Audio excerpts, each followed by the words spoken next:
LPU ప్లేస్మెంట్ల రికార్డులు సృష్టిస్తోంది. Final year student 2.5 కోట్ల ప్యాకేజ్ పొందుతున్నారు. 1700 మందికి పైగా ఎల్పీయూ స్టూడెంట్స్ 10 లక్షల నుంచి 2.5 కోట్ల ప్యాకేజెస్ పొందారు.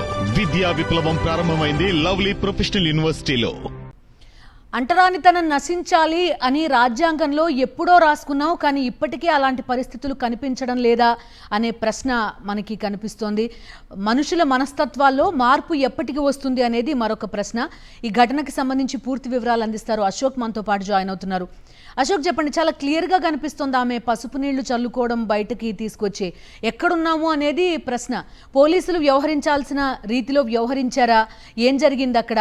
దళిత సంఘాలు ఏమంటున్నాయి?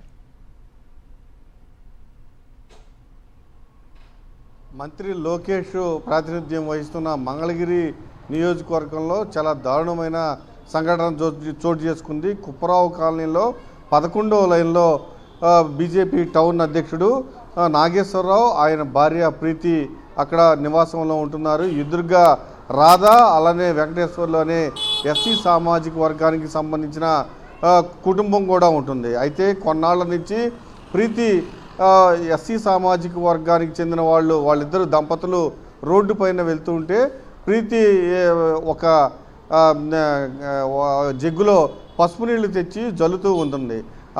ఎవరైతే దళితులకు సంబంధించి సామాజిక వర్గానికి చెందిన వాళ్ళు రోడ్డు మీద అట్లా నడిచి వెళ్ళినా కూడా ఇంటి బయటకు వచ్చి పసుపు నీళ్లు చల్లటం, వాళ్ళ పిల్లలు ఆడుకుంటే పూర్తిగా రోడ్డు అంతా మలినమైపోతుంది, మైలైపోతుంది అంటూ పసుపు నీళ్లు జల్లుతూ ఇట్లా దాదాపు 2 నెలల నుంచి ఇట్లా చేస్తూ ఉంది. వాళ్ళు అడిగారు, ఎందుకు ఇలా చేస్తున్నారంటే, మీరు ఇక్కడి నుంచి వెళ్ళిపోవాలి, మీరు నడిస్తే రోడ్డు మైలు పడిపోతుంది, కాబట్టి నేను పసుపు నీళ్లు చల్లుతున్నానంటూ ఆమె పదే పదే చెప్తూ ఉంది. ఇటీవల పిల్లలు బాల్ ఆడుకుంటూ ఉంటే రోడ్డు పైన వాళ్ళ కాంపౌండ్లో పడింది. వాళ్ళ కాంపౌండ్లోకి వెళ్ళి ఆ బాల్ తీసుకుని వస్తూ ఉంటే పూర్తిగా అక్కడ గేటు దగ్గర అంతా పసుపు నీళ్లు జల్లారు. రోడ్డు పైన కూడా ప్రీతి పసుపు నీళ్లు జల్లింది. మీరు ఇక్కడ ఉండకూడదు, మీరు దూరంగా వెళ్ళి ఉండాలంటూ ఆమెతో గొడవ కూడా దిగిన పరిస్థితి నెలకొంది. దీంతో ఎవరైతే రాధా ఉన్నారో, వాళ్ళు బాధితులు ఉన్నారో, వాళ్ళు గత నెల 25వ తేదీన వాళ్ళు పోలీసులకు ఫిర్యాదు చేశారు. పోలీసులు స్పందించలేదు.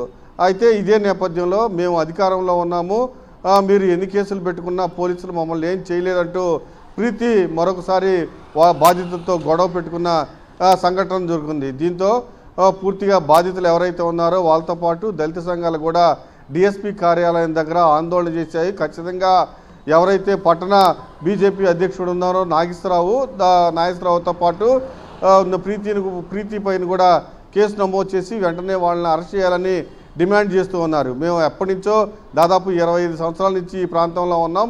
4 సంవత్సరాల క్రితమే ప్రీతి, నాగేశ్వరరావు ఈ ప్రాంతంలోకి వచ్చారు. కానీ ఇక్కడ కులాల మధ్య, మతాల మధ్య విద్వేషాలు రెచ్చగొట్టి ఇక్కడ హింస రగిలించే ప్రయత్నం చేస్తున్నారు. ఖచ్చితంగా వీళ్ళపైన చర్యలు తీసుకోవాలని బాధితులు డిమాండ్ చేస్తూ ఉన్నారు. Bindu. Okay Ashok, thank you.